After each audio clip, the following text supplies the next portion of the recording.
le CEFRAD se trouve dans cet état décennal d'abandon, c'est par ricochet toute la culture congolaise à l'instar du théâtre national qui est malade.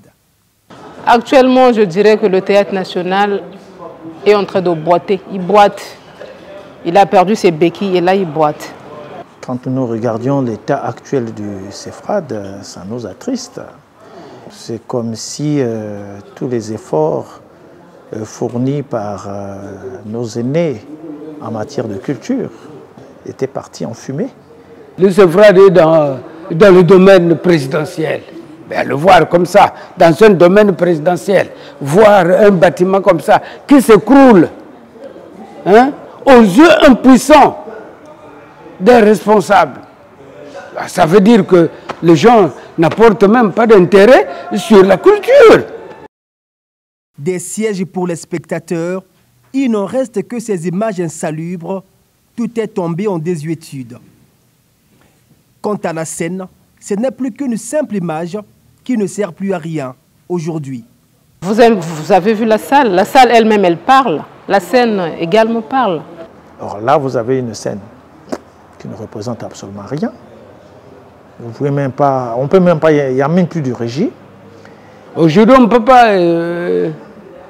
peut pas inviter un public à venir voir le spectacle ici. C'est impossible.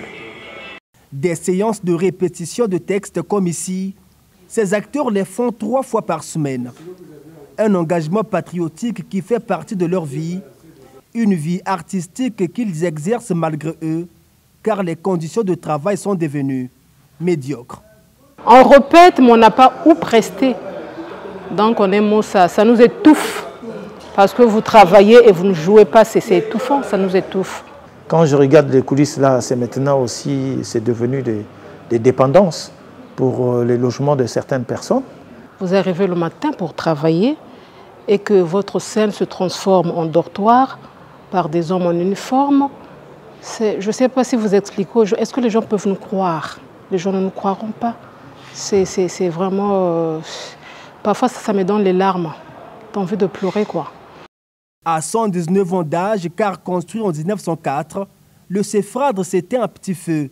C'est aussi l'image du théâtre national qui n'a plus d'avenir, puisque la formation des jeunes dans les arts dramatiques n'existe plus depuis au moins 2 décennies. Depuis un certain moment, d'un point de vue structurel, les stagiaires qui devaient venir apprendre le théâtre ici n'y viennent plus, cela fait au moins 20 ans. Donc la situation allait déjà décrescendo, hein, depuis les années 2002, 2003. Et bon. Nous avions appris et nous en étions certains que le CEFRAD devait être réhabilité par le pouvoir public. L'État devait réhabiliter le CEFRAD. C'est plein de promesses, sincèrement. Des gens viennent, des journalistes, des architectes, soi-disant qu'ils vont améliorer. On attend jusque-là. Du côté du ministère de l'Industrie culturelle, touristique, artistique et des loisirs qui a décliné notre demande d'interview, on évoque un projet de réhabilitation qui serait porté par la France. Siège du théâtre et du ballet national, 2 figures emblématiques de la culture congolaise dans les arts scéniques, le centre de formation et de recherche en art dramatique classé patrimoine de Brazzaville n'est plus qu'un simple monument historique.